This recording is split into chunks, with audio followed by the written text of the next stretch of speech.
Hey, Curtis, Hey, Oz. what kind of a movie marriage do you have for us this week? Oh, well, we've got a doozy of a movie, Oz, and so we're gonna have a multi-hyphenate here. We've got Peeping Tom meets Above the Law, plus some of the Dead Zone. Throw in a little bit of our old pal Wolfgang, all together at an Academy Awards viewing party with the self-confidence of Anchorman, the Legend of Ron Burgundy, with a little dash of narcissistic personality disorder. Yeah. That's quite a stew we got for Yeah. our movie this week, Hard to Kill. That's right.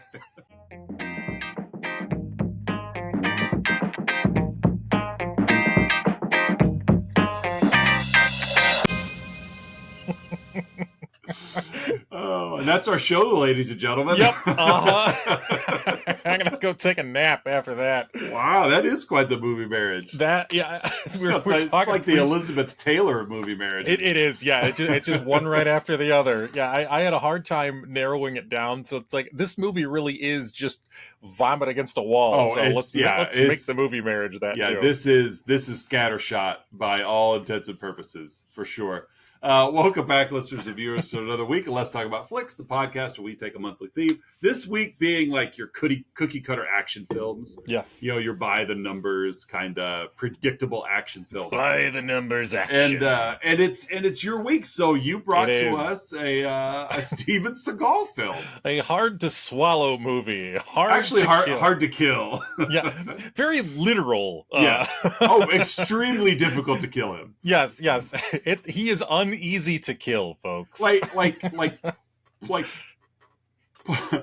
post surgery RoboCop was closer to death than Steven Seagal was in this one. He was never in any danger. No, Mason Storm.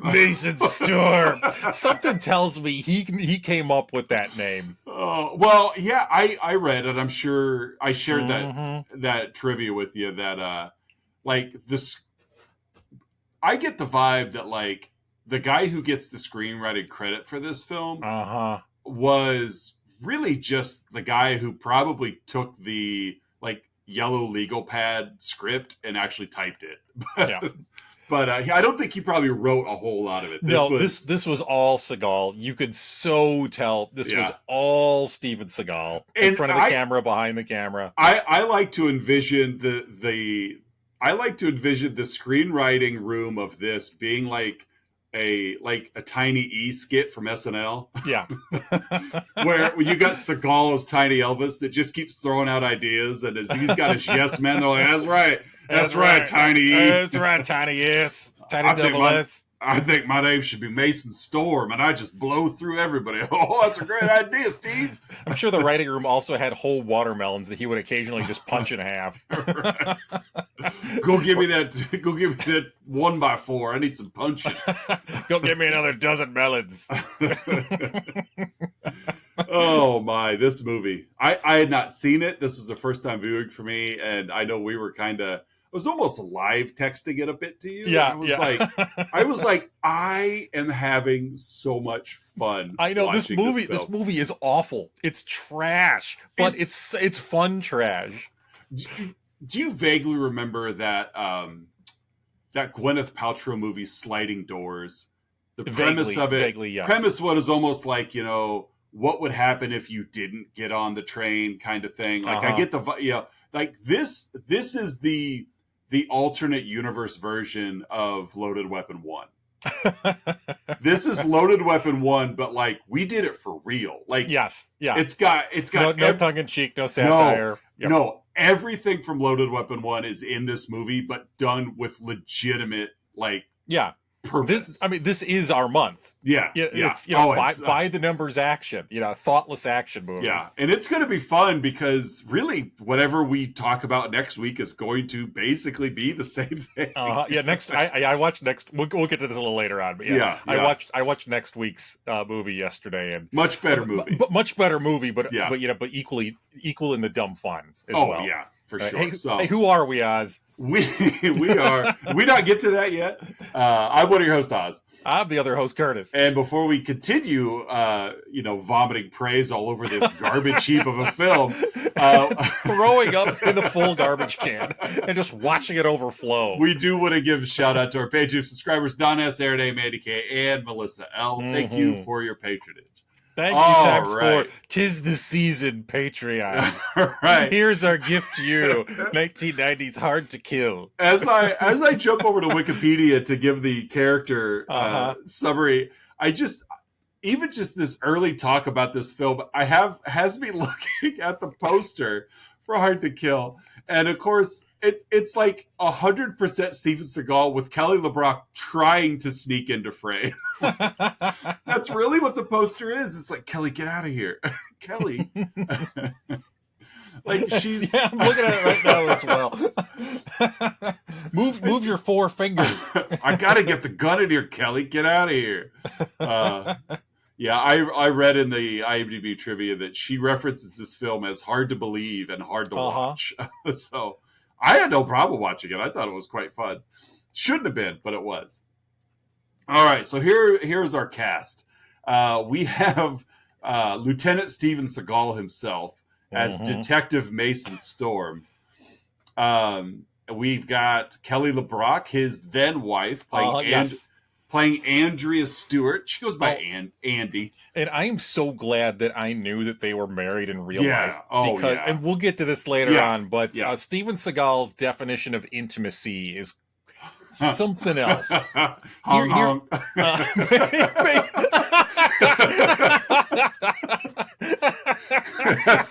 That's pretty much what it is. He makes love like a clown nose. He's just got the four horns for the seal. That's all it is. Yeah, that's him. Master of subtlety, romantic subtlety, Steven Seagal. That's right. So Kelly LeBrock is Andy Stewart. We've got fellow good guy Frederick Coffin, who's channeling a young George Kennedy in this movie. Yes, yeah, you texted me that, and it's like you nailed it. This guy is such George Kennedy. He's playing Lieutenant Kevin O'Malley. O'Malley. We've got Zachary Rosenkrantz as his son, Sonny. Again, I'm pretty sure Seagal came up with the name. Right. Yeah. Because it's not about him. Whatever. Sonny. Next. Right. Back to Mason Storm. We'll come back to that. Well, you forgot to name him. Just name him Sonny. If that was like the placeholder in the script, and they just he didn't bother to go back to it. We've got our bad guys, William Sadler, way over qualified for a role in this film. But I like William Sadler. I do too. He does get to play a senator though, so Senator Vernon Trent, and then basically the entire rest of the police force is just bad guys. Yeah. We've got, with awesome names, by the way. Detective Max Quintero, Detective Jack Axel, played by Branscombe Richmond and Charles Boswell. We get a Breaking Bad's Dean Norris making an appearance. Dean Norris is in there as Sergeant Goodhart. The only irony in the entire movie. Yeah, and then it would be funny if we named him Goodhart. Yeah, no one will even know. I swear I watched Dean Norris die about 7 times in this film. They're all of the bad guy cops are the same person. Yeah, for the first 5 minutes, I tried to keep track of them, and then no, it's not worth it. Nope. Yeah, and then last but not least, his original 1983 bride, Bonnie Burrows, plays Felicia Storm. Just. Oh man, that's about it. Really, there's. I like also. I'm looking at Wikipedia right now too. They have "girl in hot tub" listed as Julia Stormson. Yeah. So I wonder if they cast her first and then just broke her last name apart to create everyone else. Yeah, they took it's Sunny Storm just reversed. Yeah. So let's take the hot girl and put her in there. So that's it. That's the cast of this film. It's pretty tight. It's basically Steven Seagal, Kelly LeBrock, and Frederick Coffin. Yeah, that's really it. And then a bunch of tough looking white guys. Yeah. That's pretty much it. Mm-hmm. So, all right. What do you got for us in a plot? Oh my goodness. Strap yourselves in for the plot of this powerhouse, folks. If I could, I'll subtly play saxophone music under your entire plot delivery here. So we know it's 1983 because Steven Seagal can't stop talking about the 1983 Academy Awards at the beginning of this film. He loves it. My favorite is when he... I gotta get home to see the Academy Awards. When he gets into the convenience store and you got like the cigar chewing guy from Christine, you know, that he's like, watching the Oscars. This guy doesn't care about the Oscars. No, he doesn't. No. Oh man, I'll shut up. I'll get a. He even says to himself, he's standing in this alley. Come on, guys, I'm missing the Oscars. So it's 1983, and he's a cop, and he's in this, as I put in my notes, a damp, moist alley. Yeah.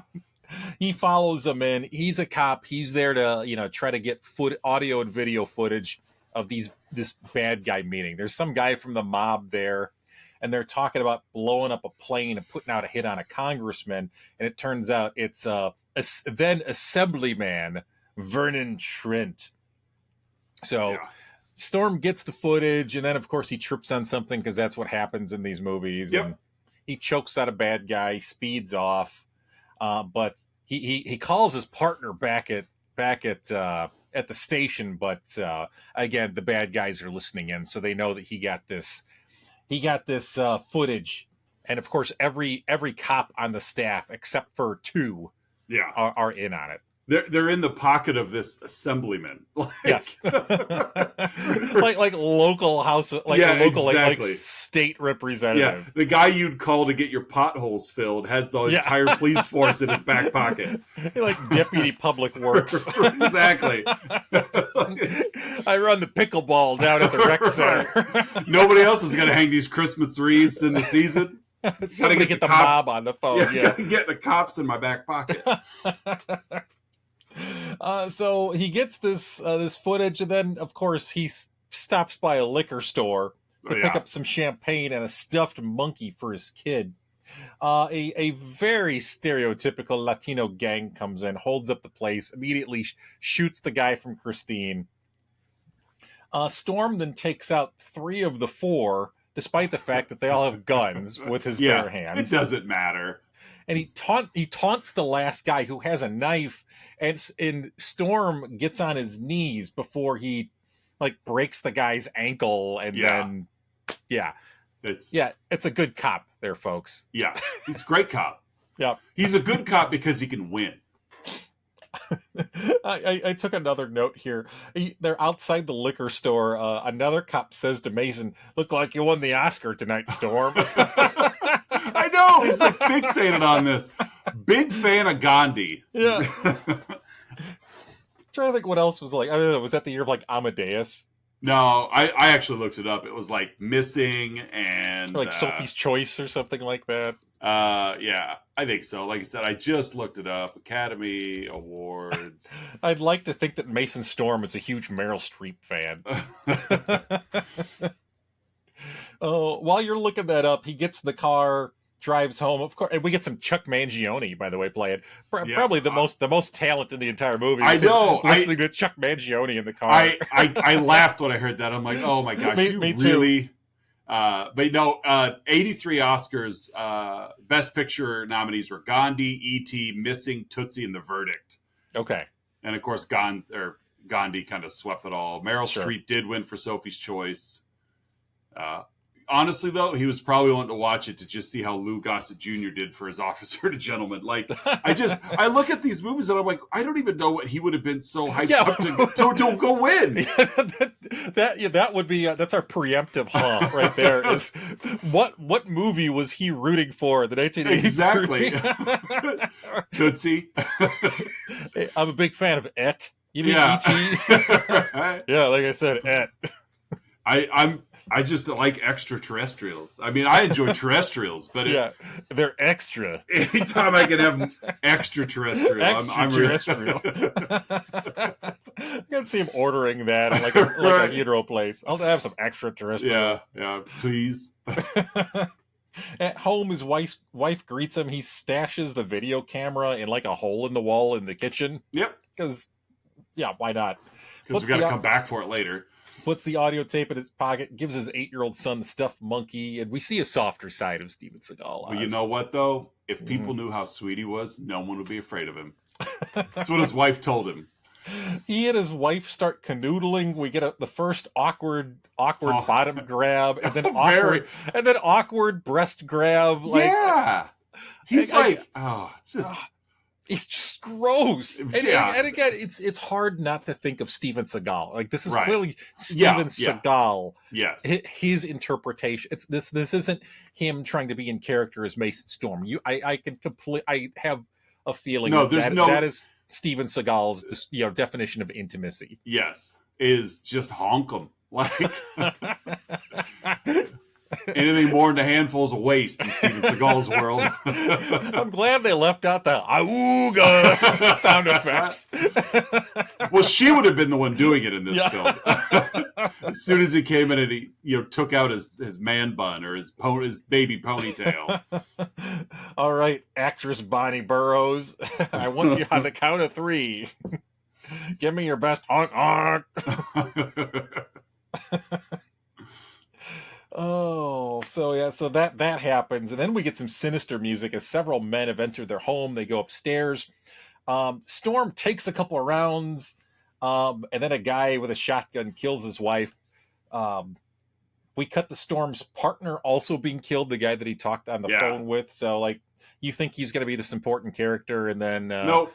And then as Hawk Harrelson would say, he gone. He gone. They just confront him because apparently, while Mason Storm has an entire home in the burbs, this guy just lives in a motel. Yeah. Because they just like meet him on like not even the balcony, but like I don't know. It's just weird. Yeah, it's really weird. The Storm's son escapes by diving headfirst out of a window. Yeah. And of course they don't go after him. No, but they thought they got him. Yeah. Back at the station or somewhere, I'm literally reading my notes. Assemblyman Trent mourns Storm, says they worked together when he was a local district attorney and Storm was a young cop. At the hospital, O'Malley arrives. He's an old friend of Storm's. Storm is declared dead. O'Malley is then told that Storm is actually alive. Yeah. He's hard to kill. Yeah, it's a very literal movie, folks. They try multiple times to kill it. Yes, he is difficult to murder. Which was the working title, Difficult to Murder. Difficult to murder. Difficult to murder. O'Malley finds the audio tape in Storm's coat. He orders the doctors. No one is to say that Storm is alive. You put him under a John Doe. We then cut to what is the present Oz. We fast forward to 1990. We see a newspaper saying that the same Senator Caldwell that Trent referenced in this mob meeting in the Moist Alley, he died in a plane crash. Trent was appointed to his Senate seat, and then he's actually in his second term. We then see Storm as John Doe in a hospital with the worst facial hair I have ever seen in a movie. It was great. It was great. I think you misused you're not thinking clearly. This was the greatest facial hair. By the way, it's like they crumbled up some leaves and just dumped them on his face. Didn't age a day in his life. No. 7 years passed, and all that happened was his hair grew. No. His terrible looking facial hair. It's it's like crepe paper. It was bad. It was bad. It's like somebody run to Spirit Halloween real quick and get a beard. Yeah. We meet Nurse Andy, and her coworker who jokes to Andy that Storm is her boyfriend. Kelly LeBrock, who came out of acting retirement to make this movie for Steven. Mm-hmm. We then get an absolutely bizarre scene that I'm going to have to paraphrase a little bit. So the other nurse leaves, so it's just Andy and JD, John Doe there. and she walks up and whispers to him, and I'm going to have to use an alternate word here. You want a little kitty cat. Yeah. Just straight at it. You want a little kitty cat. Pauses and then pulls out an actual kitty cat and places it on his head. Because we're in an Austin Powers movie all of a sudden. She then keeps talking to him. The camera kind of pulls back, so you see his whole body there. She kind of stands by his waist, lifts up the bed sheet again away from the camera. She clearly looks at his groin. Yeah. And then says, besides, you have so much to live for. Please wake up. It's like... Now, if she's getting ribbed for him being her boyfriend, you know this is not the first time she's looked. No. There's no... Like, this woman is disturbed. Yes. Like, she works in the... Like, she's a coma nurse that... Like, she's... Oh, man. She's almost as bad as Buck in the Kill Bill movies. That's a decent comp right there. Like, if she were a man, she would be Buck. Yeah. Like, because she's got no qualms. Like, he's been in a coma for 7 years, and I don't know. I'm going to lust over his genitals. She's, like, just, like, 1 degree above from, like, necrophilia.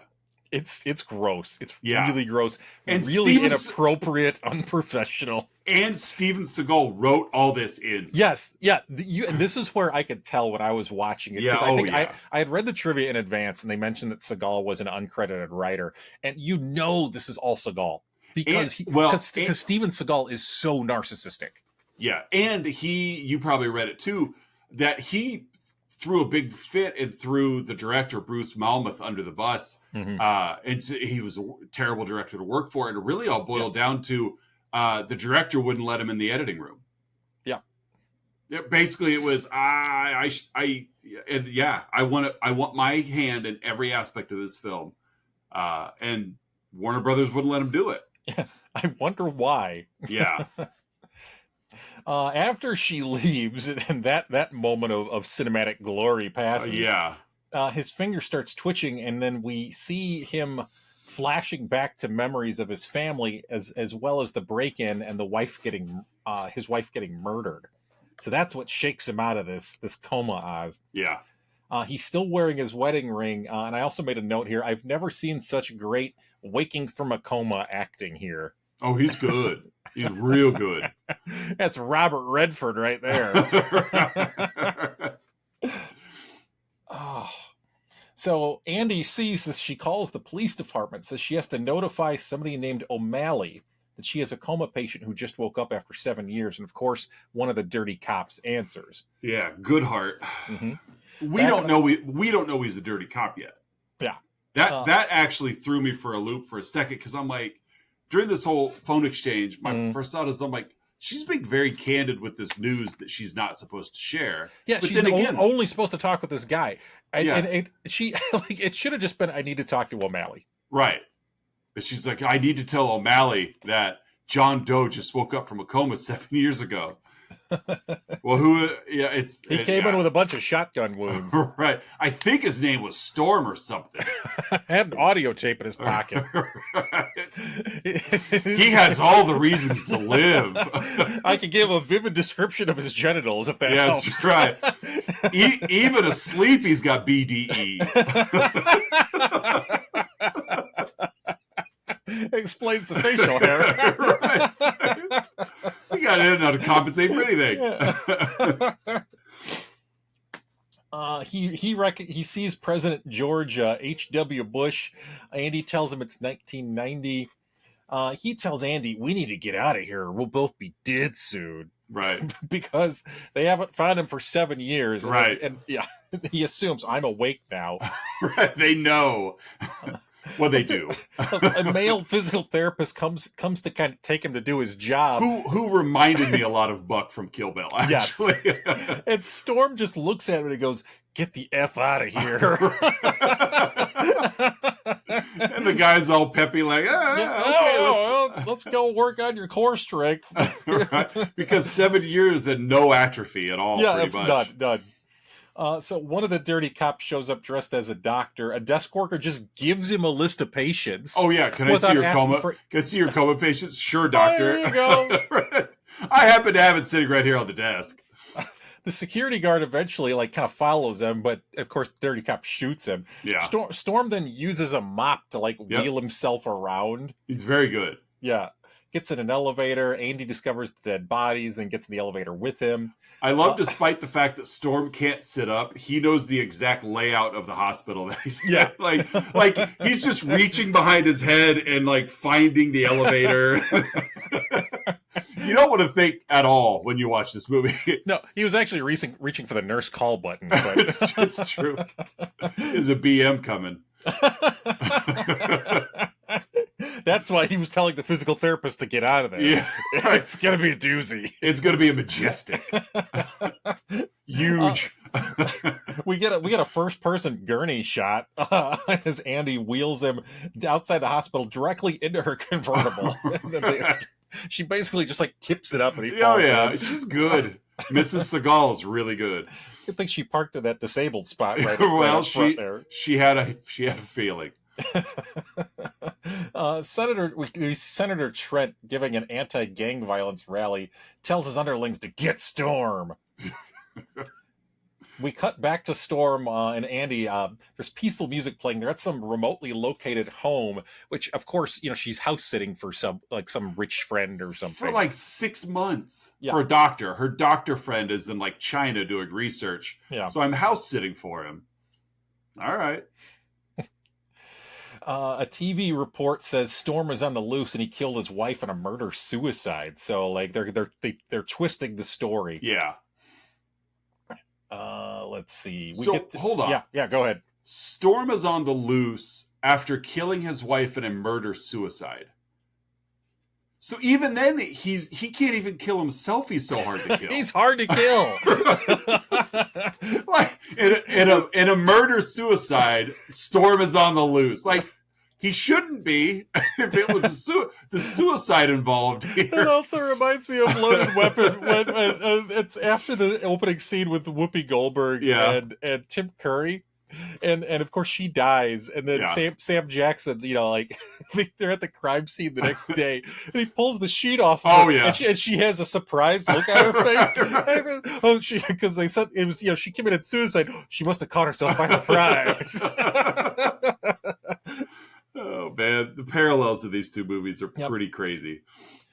Storm sends Andy to Chinatown to get herbs and needles. He says he was raised in a part of the... It uses a word that isn't really... hasn't aged well, referring to Eastern Asia. He had to learn how to fight as a young white boy in China. We get some sexy saxophone music as he says he was first trained to heal people, then hurt them. Right. Well, you don't want to hurt them when they're already hurt. Yeah. We get some montages going on here. We get some stereotypical Eastern Asian music. As during a montage scene, he's lifting tiny weights, acupunctures himself, runs up a small hill. He makes himself a punching board. He's just kind of weakly punching it. Yeah. Then we see another montage scene. Yeah, I love montages. Of course, more weights, breaking the punching board, running up a much bigger hill. Andy looks on while shaking her head, and she just whispers, "Mason Storm." Oh my!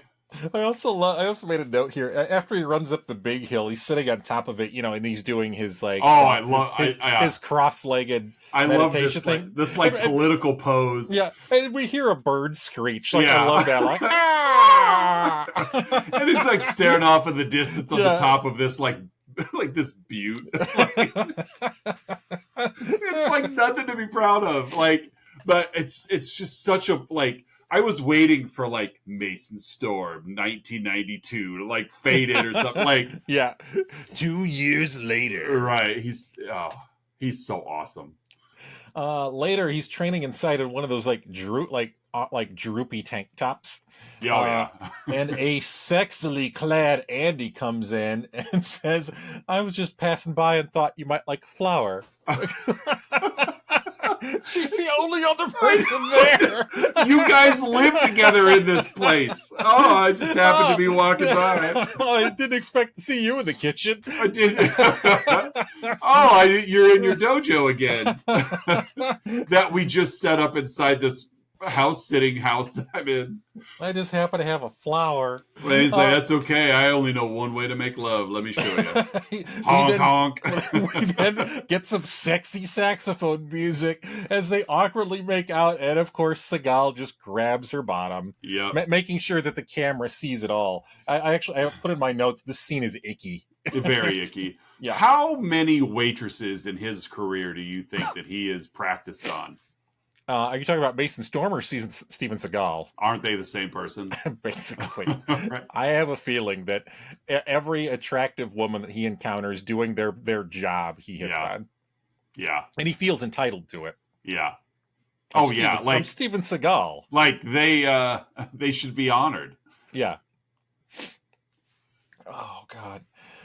We see his wedding band is still on his finger as he flashes back to his wife after he gets done. What, making love? Yeah, I guess. Question mark? They have 3 kids together. Kelly LeBrock? Yeah. Oh. Yeah, 2 daughters and a son, like within 6 years. Like they were married for a while. Well, something kept them together for a little bit at least. We see he takes a Jeep that was there. He goes to visit his wife and son's graves. Andy finds out that her nurse friend is dead. And Seagal is like, that's okay. She comes and she wants to break down and cry. Oh, did I have that in my movie notes? I don't think I did. No, I didn't. I almost put it in my bads, but I think I texted to you. She comes to Mason and she's like, oh, whatever the other nurse's name was. Martha? I think Martha. I think so, yeah. Martha's dead. And he basically was like, it's okay. My son's alive. Like, yeah, come here, baby. Yeah, it's just, he completely negated the fact that she was having a hard time with this news because something good happened to him today. Yeah. Like, you wouldn't understand. Grabs her by the jaw. Did you forget who movie this is? Basically. The bad guys were staking out Martha's place. They kind of anticipated it.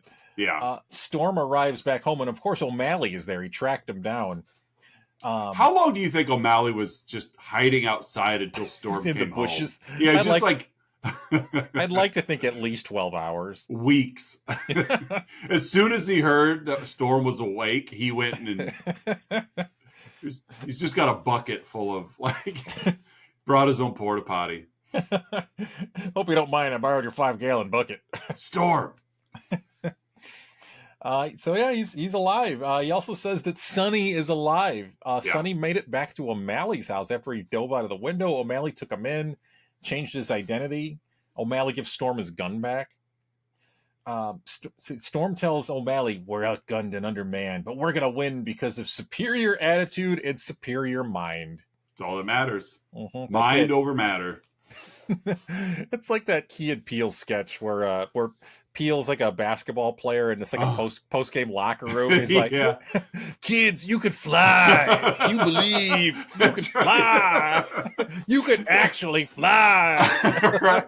It's like they're tapping into like Kevin Garnett, just pure emotion. But it's like, you could do it. Climb up on the roof and flap your arms real fast. And then Key's like, don't actually do that. Right.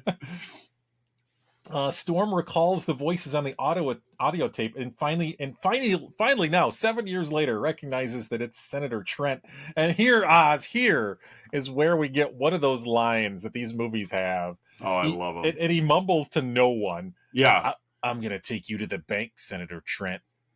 The blood bank. Yeah. he's not even I don't even think he was looking at the TV when he said it. He was just like, or the camera. He just like turned, we get a profile and he's looking at the middle distance just to deliver this Schwarzenegger-like line. Flatly, by the way. So Andy's back. The bad guys followed her. Storm shoots several of them. Two guys get the drop on Storm. One of them runs up behind Storm, but takes a sweet time. Like he runs up, and to me, it seems like an eternity. He just like stands behind him, holding the knife, and eventually Andy knocks it out of his hand. And then we get one of those shots that's in every Seagal movie, where he like breaks a guy's arm and it turns 90 degrees in the wrong direction. Right. Yeah, and it's clearly a fake arm. Oh yeah, like you would think that medically it would probably tear like the inner elbow skin, like it would just rip it. But no, not with Seagal. It's real Bust the guy's arm, throws him through a glass curio cabinet. Lots of glass broken in this movie. Yeah, another guy runs at Storm with his gun drawn, but of course doesn't shoot. Nope. Allowing Storm to disarm him and throw him over a second-story rail through a table, all in slow motion. Yeah. I get a feeling that like Storm's method of jiu-jitsu or whatever, like he can't fight unless there's something around to break. Because even the street fight he gets into later, like at like the food vendor, it's like he takes this man an open street fight and then takes him inside this like food vendor's hut and then just destroys everything inside the hut. Another loaded weapon reference towards the end, where there's like bad guys coming at Emilio Estevez, and they're all taking a ticket while there's guys carrying plates of glass. and he'll kick them and then they'll fall through the glass, and then the next guy comes out and he kicks him and falls through the glass.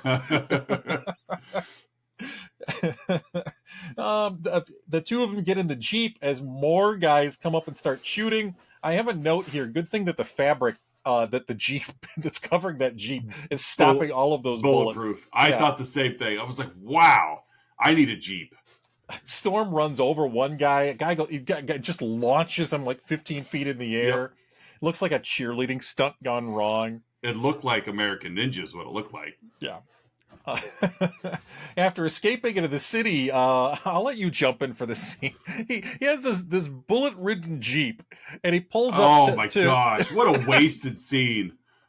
Go ahead with this one. Wasted scene. He's like you said, got this bullet-ridden Jeep, and they pull up alongside just these street thugs, basically, who appear to be working on a broken down like Camaro or Trans Am or something. Like they've got the hood popped or whatever. And he basically pulls up and he's like, "Hey, hermano." I know. Hey, hermano. And immediately, because he spoke in his native tongue, this man's like, "We are cool. You and I are actual hermanos." Long story short, it's like, "You want this Jeep in exchange for your car?" And they're like, "See." Your sports car? Exactly. The one that apparently looked like it needed work, but didn't, because the punks jump in the Jeep and drive off. Seagal just closes the hood, gets in the car, and drives off. Like, it's a complete, like, it is, oh my God, it is just an insane 38 seconds. That serves zero purpose. No, nothing. It was just Seagal wanting to drive in a better car. Yeah. Hey, hermano. Oh, he's bilingual. Oh, look at him. It's Razor Ramon all of a sudden. Just as greasy. Oh, I'd love it if at the end he gave Senator Trent the razor's edge. Flicked his toothpick at him. Crucifix powerbomb. Oh, they pull up to a house as he puts on a tie. This is like the next day, and they pretend to be like a couple in real estate, and it turns out it's his old house, right? The one that his wife was murdered in. Yes, he doesn't care. Like, there's no like, this is hard for me. Yeah, no, because he's like, I've got a new butt to grab. Whatever. She should have got out of the way of those bullets. I got new flesh to honk. Right. He's a goose. And just now, 7 years later, they're finally like cleaning the house up. Of course. Well, it didn't need to until now. Yeah, it was a crime scene from that murder suicide 7 years ago. And he finds the camera that he like I don't know, he like stashed in a cabinet or something, and they never noticed. Yeah, but to get it out, of course, he has to break some glass. Yeah, because that's this thing. Let's see. They call O'Malley's mother to get him a message, blah, blah, blah. O'Malley picks up Sonny, but the bad guys follow them to some hotel that they like arrange to meet at. Yeah. The bad guys surround Storm. Of course, he kicks one through a glass window. Storm and Andy run out, steal a red sports car from a big Texan with a giant white hat. Yep, because they all have them. Yep. The stars at night are big and bright. Our listeners are finishing that right now. Yes. Deep in the heart. Yeah. Let's hear it, Patriots and Traitors. All 4 of them. Yep. Deep in the heart of Texas. What an awful idea for a podcast. A sing-along podcast. Sing-along podcast. A call and response. Right. I'll start a song and then you guys all finish it. And I sit and wait. We'll sing this next one in a round. Oh my, what an idiot idea. So they're in and out of this hotel. Now they're at a train station. O'Malley and Sonny are there. They're trying to meet Storm and Andy. I made a note. For some reason, O'Malley got really mad at Sonny for almost spilling mustard from a hot dog on his coat. Like, you don't spill that mustard.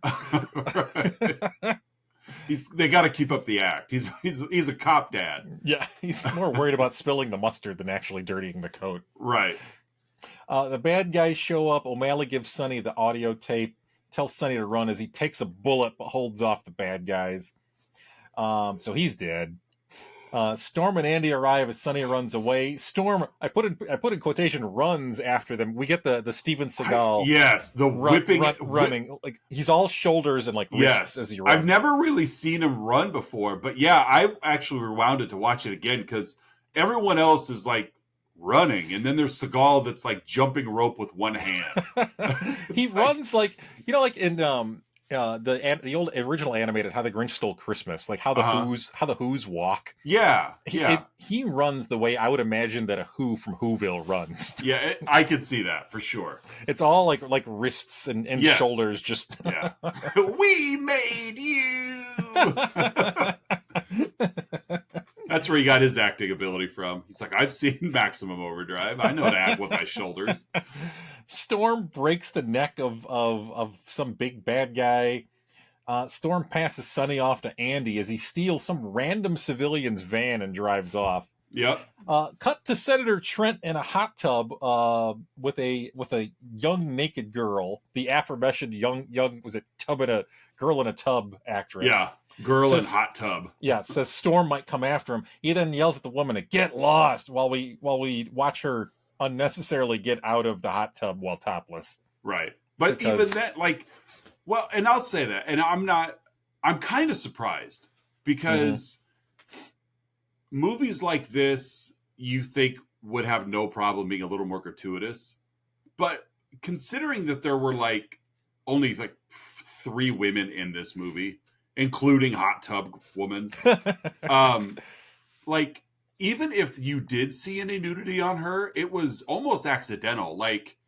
I don't know. I watched the scene, and when she got up out of the hot tub, I fully was expecting full exposure, and it wasn't there. You almost you caught a side as she was walking behind William Sadler. It was almost like we didn't mean to show it, folks. We're sorry. The same thing with the scene with his wife at the beginning of the movie. There really wasn't anything visible. Yeah. Because Seagal had his hands covering everything. He was turning on the headlights. All right. Let's see. Storm breaks up a game of pool because the bad guys, an hour ago, were in a gunfight. And now they're playing pool back at the boss's place. I thought that too. Little plot holy, but whatever. Yeah. Storm walks in, mind if I play? And then they played a nice game of billiards. Yeah, they did. Little 8-ball. It really made up for it. He stabs a bad guy in the neck with a broken pool cue.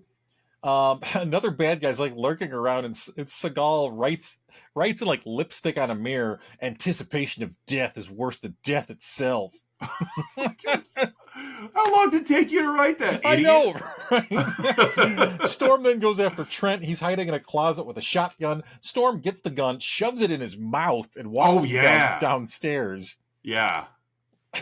And then another bizarre end, like just a bizarre end to this movie. Yeah, he says, "I'm gonna kill you so bad I can barely contain myself."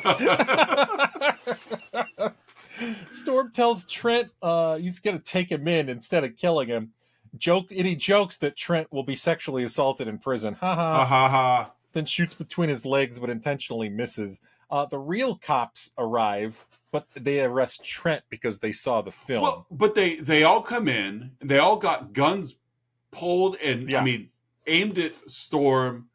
You get the vibe that they're like, because obviously you walk into the situation, you've got a senator that nobody yet knows is guilty, and Storm's got a shotgun in his mouth. Yeah, everything looks like he's the bad guy, and then one cop even comes forward and he's like trying to talk Storm down. Which you think that at this point all the cops believe that Mason Storm really is the bad guy. Yeah, and then the cop goes, "We've seen the tape, Storm." Yeah. Well, why'd you guys all come in with your guns pulled then? Like, you guys all came in like you were going to apprehend Mason Storm, when in fact you're like, "We've seen the tape." But he's still assaulting a U.S. senator. He is. I mean, realistically, they should both be arrested. Oh, absolutely. But it's good guy, bad guy. So. And of course, we hear the incredulous Trent, "I'm a senator, for Christ's sake." Right. They take away Trent. Andy and Sonny arrive. Andy professes her love for Storm. And then we go to credits. Yeah. As we see the news feed airing Storm's original footage from 7 years ago. So we end where we started. Yes. And that, folks, is 1990's Hard to Kill. The Steven Seagal opus. Oh, my. Yeah. Any final thoughts you have about this before we get to our bits? I had way too much fun watching this movie. Yeah. I can't say that this will be on repeat anywhere, but I expected bad. I got bad, but it was just like, pardon my pun, the perfect storm of awfulness. Yeah. Because I'm like, this movie is terrible, but it's terrible for all the reasons that I enjoy. And if because it was done with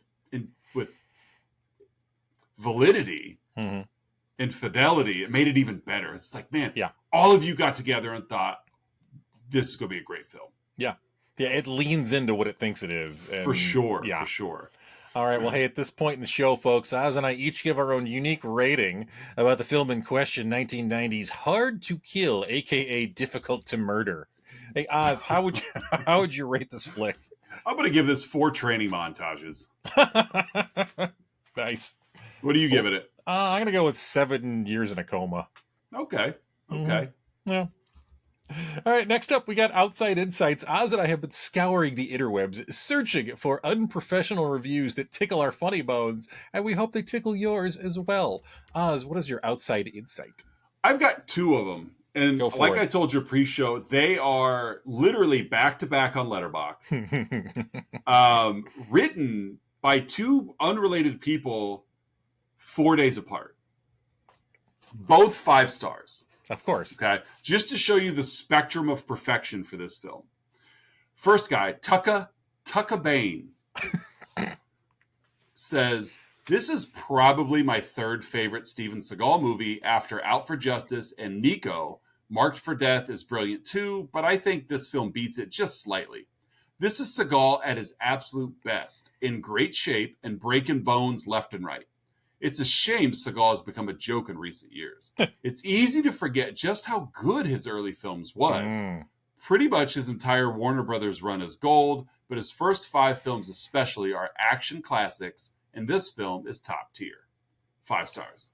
Top tier. Followed immediately by Doomed Eternally. This is the worst action movie in all the most hilarious ways, and you could take that to the bank." The blood bank. I know, and I'm like, looking at them, they are not the same person. Both of these individuals are bald men. But yeah, I just was like, both 5 stars, and both of them are like, this movie is the best movie. This movie is the worst movie. 5 stars. So, nice. What do you got? My outside insight, as always, comes from the Internet Movie Database. This is from Pete Wade, left in June of 1999. Okay, so Die Hard is arguably the best action movie ever filmed. But Hard to Kill is arguably the second best action movie ever filmed. Steven Seagal's character went through so much anguish, seemingly losing everything he had, and then he beats the holy crap out of his enemies and nails the scumbag politician who was responsible for the whole thing. Nothing like sweet, sweet revenge. Wow. Second best action movie of all time. After Number Die Hard. 2. Yep. I can't think of anyone better. Nope, that's it. It goes Die Hard, Hard to Kill, everything else. You've seen those two movies. Why do you continue watching? Yeah, I mean, that's it. Those two movies capture the action genre. The entire action genre. That's it. Yep. All right. Hey, folks, it's that point in the show you've all been waiting for. Our signature segment, the 3-2-1. Oz and I will each share 3 goods, 2 bads, and 1 about this week's film, Hard to Kill. Oz, what are your 3 goods? My first one. I knew we were in good hands as soon as I saw a wet, steamy back alley. Oh, yeah. And we all got the best more, action movies are set there. We got more wet, steamy back alleys. I love a wet, steamy back alley. Yep. It just, I don't know what it's. They're just so cheesy. Yep. And every business that has a back alley just pumps all their steam out to it. So it's all there. That's my first good. My second is in the infiltration scene early on when he was interrupted from lovemaking. Loosely described. Probably more love taking than love making. I love how Storm took 2 close range shotgun blasts and still gets up and fights. Yep. Like not gets up and struggles like a Captain America. I could do this all day. Yeah. Or even Boromir taking just take a giant arrows. Like this is gets up and continues to roundhouse and like we're talking like close range, like 4 feet away shotgun blast to the chest. And he's like, so apparently he's making love with Kevlar. His wife is rough. So that's my second good. Is just the ridiculousness of like, your wife took 1 shotgun blast and threw her across the room. You took 2 and like hobbled like Big Van Vader took an elbow to the head. Vader. It's like nobody could drop Vader. That's how Mason Storm was in this early scene. And my third, this isn't just this movie. This is like trite action movies in general. I love it when our main character's flashback memories are all remembered from the camera's point of view. Yeah. It's not first person. No. No. Like when he wakes up from a coma and he remembers seeing his wife get shot from the shooter's perspective. Yep. or like he when he remembers seeing himself give his son that stuffed animal. Like, I understand you've got the footage. You're not going to go shoot more footage just to get a different point of view. But I've always found those funny in movies where they do some sort of flashback and it's just clips from earlier in the film. I don't know about you, Oz. All of my memories are in the third person. I do. I'm such an omniscient narrator to my own memories. I have a drone that just flies 10 feet behind me. There you go. Wherever I go. Yeah, that makes sense. I need to pick up one of those. Yeah, I'll add it to my Christmas list. So, what are your 3 goods? Oh God, there's so many to pick from, and none of these are really actually good. The first one was I'll go with me laughing at myself when Andy comes home after visiting Martha's home and tells Storm Martha's dead. For some reason, I started laughing out loud because I went to Batman versus Superman. I'm immediately thinking, Martha, why do you say that name? It turns out that nurse was the mother of both Clark and of them. Yeah, and Bruce. The birth mother of Bruce and the adopted mother of Clark. Yeah, she did both. So that's my first good. It's just reminding me of that scene. My second is there's not enough actors who write into the script to brag about the size of their genitals. No, there's not. That should be a recurring theme in Hollywood. Like, yeah, Mel Brooks doesn't even do it. Yeah, if you're going to write your own script, you need to work in a way that, you know, that is braggadocious about the size of what you're carrying. Especially when you got the studio picking up the bill for your ad. Exactly. So that's my second good. And my third good, Steven Seagal running. There was an interview that Conan, it just reminded me of something else. An interview that Conan did with John Leguizamo. This goes back to the late 90s because Leguizamo was in that movie Executive Decision with Steven Seagal. Oh, okay. And I guess Steven Seagal very infamously did not want his character to die in that movie. Well, because he's hard to kill. Yeah, literally. And Leguizamo was trying to be professional about how he was like, there was another actor I worked with who was just a menace on set, and he was uncooperative and unprofessional. And Conan's kind of playing like, all right, you gotta tell me who it is. And Leguizamo's like, all right, well, fine. Well, when he runs, he kind of runs like this, and he did like the shoulder thing, and then eventually he just said it was Steven Seagal. Right. But again, I saw Seagal running down the street, and I just thought of this interview with John Leguizamo and how hated Steven Seagal is amongst his peers. Oh, absolutely. Yeah. Because what you see on screen is his persona. Yeah, that's him. This isn't like a Jason Statham, who really makes a lot of similar type movies, you know, just this action stuff. But like, you could tell, at least I feel I could tell, like, Statham seems like a pretty cool dude. Like, I'm typecast, I'm going to lean into it. Why not? You know, it's Seagal's just like, these are all documentaries. Just call me Mason for the next couple of days. Right. Oh, man. Yep, so those are my three goods. None of them really have much to do with the movie itself. Oz, what are your two bads?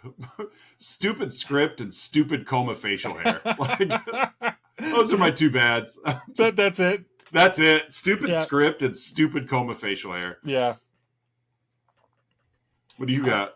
Oh God, I went too quick, didn't I? I also had terrible facial hair as one of my possibilities. My first one, I'll go with Nurse Andy immediately blowing Storm's cover after 7 years. Oh, by blabbing to whoever she could talk with on the phone. Are you a cop? Mason, Storm's awake. I'm just a mall security guard, man.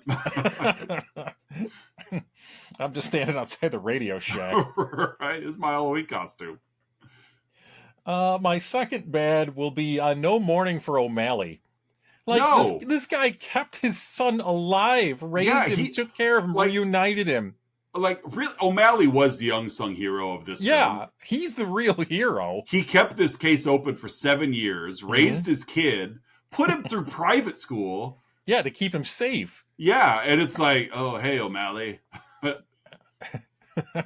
I'm in love. Like, sorry. Yeah, so no mourning for O'Malley, and he's there, and he's shot, and he's gone, and by the way, here's your son, now I'm dead. Poor O'Malley. Yeah. All right, well, hey, Oz, what's your one, huh?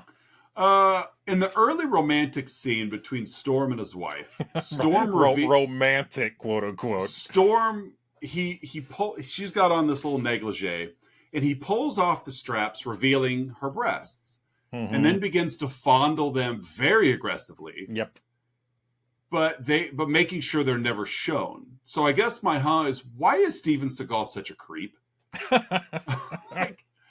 Like, not that I needed to see. That's not the point of this, But like, you took a woman who was already in like a 90, and she's already kissing on you, and you grab a handful of butt, and then she sits up, and then you pull the straps off of her nightgown, revealing her breasts to you and you only.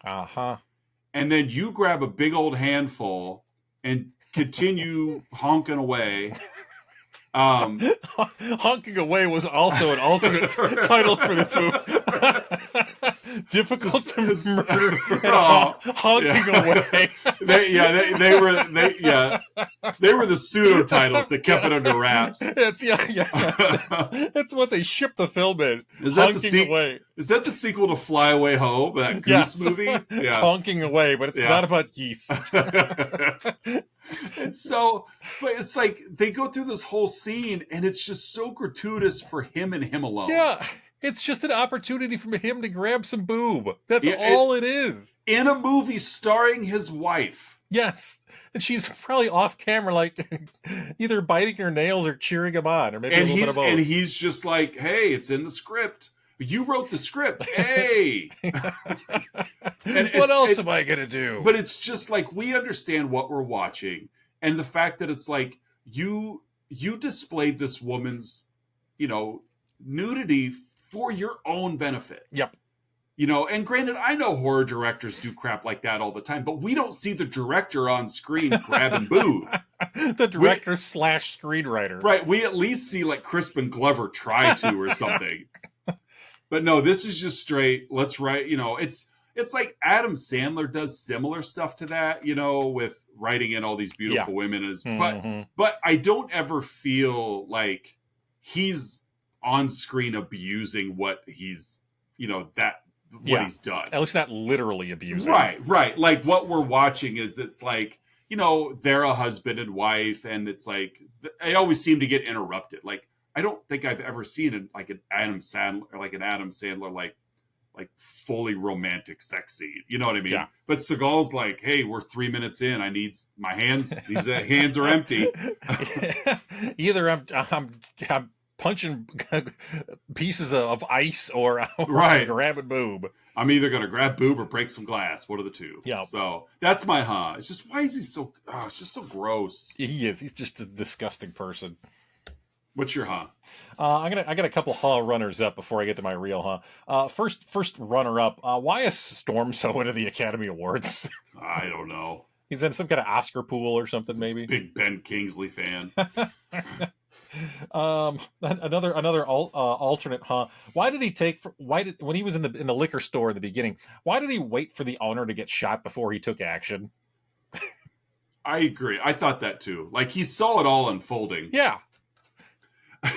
It's not funny that the owner died or whatever, but give me all the money. He opens the cash register, and then the bad guy like grabs just a handful of cash that the owner goes, "That's my life savings." Like, just what's in the drawer right now is all you've got. Yep, that's it. Just today's take.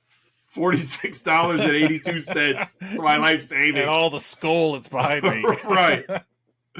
Oh man. So anyway, what's your real My real is why doesn't Steven Seagal get treated for narcissistic personality disorder? Because he doesn't have it. Because both of our are just attacks on Steven Seagal. Fair enough. He's hard to kill. Oh yeah, that's also that too. That's a common trait of personality disorders, is that the person doesn't really see it as a problem, but especially narcissistic personality disorder. Because it's bad. It's terrible. Yeah. And you imagine? Because he's like a lieutenant deputy or something in like Louisiana. Ugh. Can you imagine what it would be like having to work with him? Oh God, it'd be awful. Because the entire time, all he's talking about is, that was this movie I was in. Yeah. I grabbed some bottom in this one. Yeah, he reminds me a lot, without going too far into this, of number 45 and vice versa. Yeah. Well, that, folks, is Hard to Kill, the 1990 epic starring Steven Seagal. Yep. Hey, Oz, what do we got in store next week? Next week, same genre, your by the numbers action films. We're going to cover a much better film. Mm-hmm. Not necessarily featuring a much better actor, but at least a much better film. We're going to cover Jean-Claude Van Damme's Bloodsport. I love this movie. Love Bloodsport. I have a Kumite t-shirt. Do you? Oh. I do. I do. I have a t-shirt that says Kumite on it, and every time I wear it, nobody has like referenced it's probably because it's an underground fighting organization that they only talk about 300 times in this film. Every character, I think, is contractually obligated to say the word kumite at least 15 times. Kumite. It's like everybody knows about it. Like the reporters know, the police know. I'm gonna have to come up with something else. That was going to be my rating. Was going to be like 158 utterances of the word kumite. 158 kumites. I'll have to come up with something else, but that was going to be my rating. Oh yeah, so we're gonna cover Bloodsport next week with Jean-Claude. Yeah, Jean-Claude Van Damme and Ogre from Revenge of the Nerds, and Forrest Whitaker. Oh yeah, I forgot Forrest Whitaker's in this. Yes, a young Forrest Whitaker. Are you Frank Dukes? Put up your dukes. the true story, wink wink, of Frank, of the real Frank Dukes. Oh yeah, yeah. They're so great. There's a montage. There is, like, I don't even think we meant to. I've never seen Transporter either, but this would be the third straight week that our protagonist, like, grew up in an Asian household. Mm-hmm. I didn't even put it together till we're just like right now, like, third straight week that our hero only can do what he does because of the Orient. Yes. Yes. Oh, it's awful. It is so awful. It's terrible. But this movie is so much fun. But I guess the silver lining of those awful stereotypes is that we get to enjoy these terribly fun movies. Yes, we do. We absolutely do. So they don't make them like they used to. So, to see some peck popping Bolo Young. A lot of peck popping Bolo. So, all right. Well, social media wise, Facebook, Instagram, and Twitter. Patreon link down below if you'd like to dip into your holiday Christmas funds and support us. Please, sir, can I have another? Please, I'm so cold. You sounded very Timmy from South Park on that one. I'm so cold. Please. I lost my toes to gangrene. Oh my. This reminds me of that, like, Mr. Deeds, where, like, Adam Sandler's got that frostbitten foot. That's right. Stabs it with the fireplace poker. So, but yeah, we'll be back next week with Bloodsport for another week of Let's Talk About Flicks. I'm Oz. I'm Curtis. And we'll see you then.